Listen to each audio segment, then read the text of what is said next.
being exposed to like the best equipment, the best robotics in such a small rural area is an incredible opportunity. I've always been interested in making things, and I've always been interested in robotics as a whole. We're going to have to send kids out of here a lot to get jobs in robotics or get jobs in manufacturing, but we want them to be ready when those jobs do show up. It's really good on a college application to say that you're certified and able to use every single machine that we have. The amount of money, effort, and energy that's being poured into this program will only make you a better person, and it will only give you success in the future. If we're not in the business of building futures, then we're missing the boat.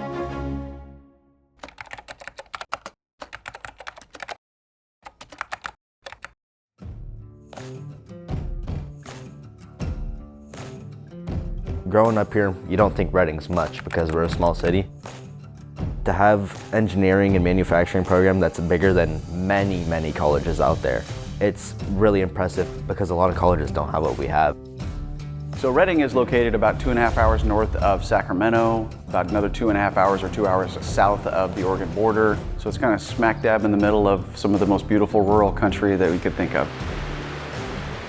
It's different from a lot of other California cities. We're smaller and more kind of, I guess, closer to farmer-ish.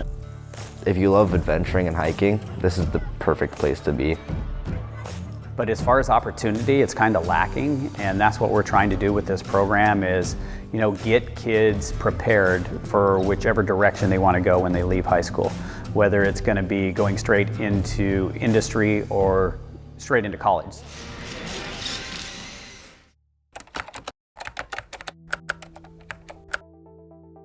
I started with one robotics class, I want to say probably 15 years ago. We just decided to create a robotics class because we thought, there's a need for it. Let's just give it a shot and see what we could do. And every year we had more kids show up and more kids show up, and we would get grants and we would get funding, and we thought, well, it looks like it's needed and wanted. So the thermosphere, and the word thermosphere is the word therm. We both graduated from Humboldt State, and we both went from biology to this type of stuff. We're trying to grow industry around here. We hear from industry all the time that the job pool is really shallow in Reading. I mean, they really struggle to hire workers that are trained to do any of these technical jobs nowadays in Reading. We've always been out there in front. The trends in technology and education, especially in robotics or manufacturing, seem to be just a little bit behind what we were doing, so we were always well poised to offer students industry-level training. So as freshmen, they learn how to use C++ coding. They go in and they learn how to read it, write it, manipulate it, do all of that. They do AI stuff with it, so they learn to code, use AI in order to adapt their code and make their code better. So the way our pathway works is most of the students we get start out with me exploring engineering, and then they get to go in different pathways depending on what they enjoy the most. So they could go in a robotics pathway, they can go in a space science pathway, they can go in advanced manufacturing or CAD pathway.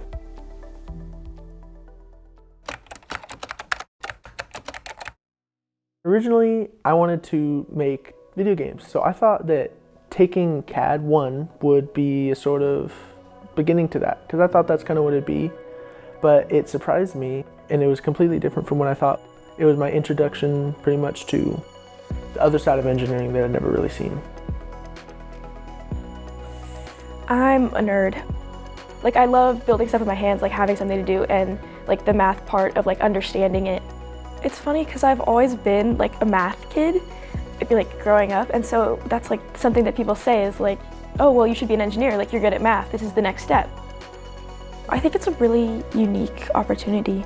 Like, I know for most people, like they don't get a chance to actually work with equipment for a while, or until they're in industry, or until they do like pursue something in like higher education. We find kids go off to college and they come back and they go, not only is your shop better, but we don't even get to touch that stuff that's even close to it until we're juniors in college. There's no other program, in fact, at even the university or college levels, that have this kind of equipment.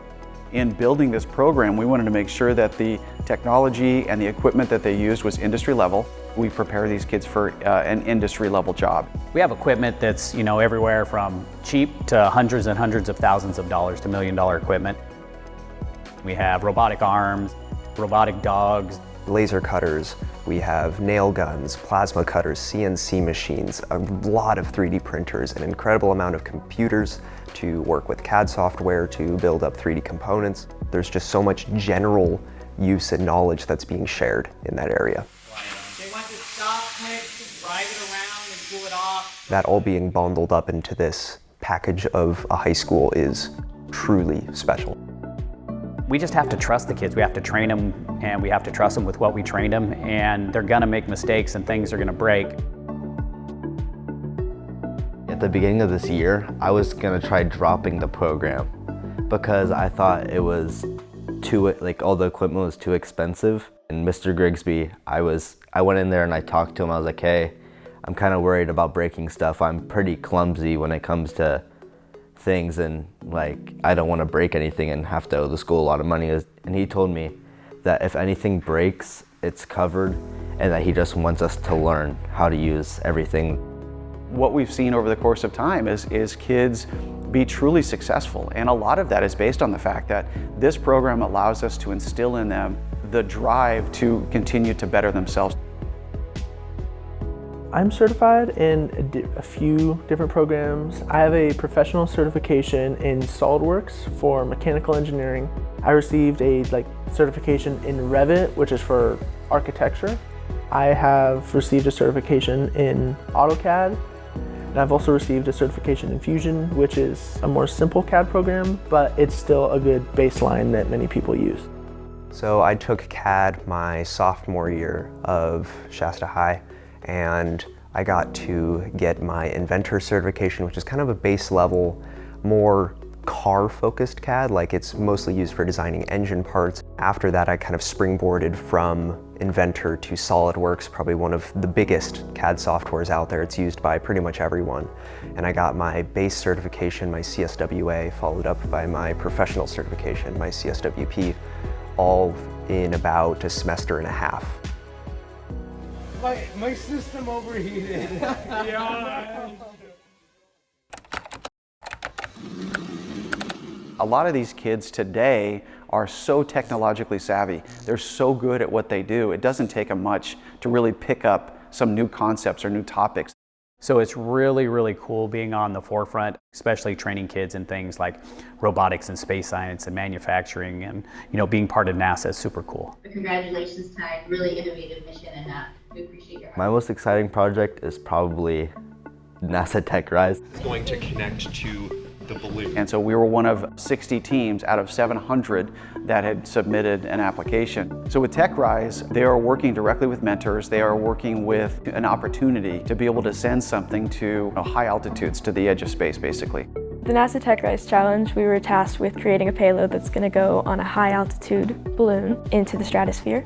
Our project that we're testing is going to test how much Mars regolith or Mars soil blocks radiation. So we know how far we would need to go under the soil to actually protect the people that are there. It was great to start from the proposal and come up with an idea, work on brainstorming, all of that stuff, and actually write it up, and then to win. It's just something that you wouldn't expect from a small town in California, This program allows us to instill in them the drive to continue to better themselves. You're gonna head out, and I'm gonna give you 5 minutes to get your robot together. I think the foundation we give kids will allow them to be successful in wherever they go. I really found my people in this program, so all the people in it have similar interests. And I met people like Zach in CAD initially, so you meet so many cool people. I didn't know Zach or Wyatt before this program, and I consider them both really good friends. Now, the friends that I've made in these classes are going to be lifelong, I think. That's what we're trying to do, is make the best students that we can. Just make the best people that we can. It's not even about being a great student, it's just being a great person. And that's what we're trying to do. I care truly about them, every single one of them. My hope every day I walk into that class is to provide an environment for the kids where they know they have a seat at the table, that they have a voice, that they have an opportunity, that they are where they need to be, that they belong.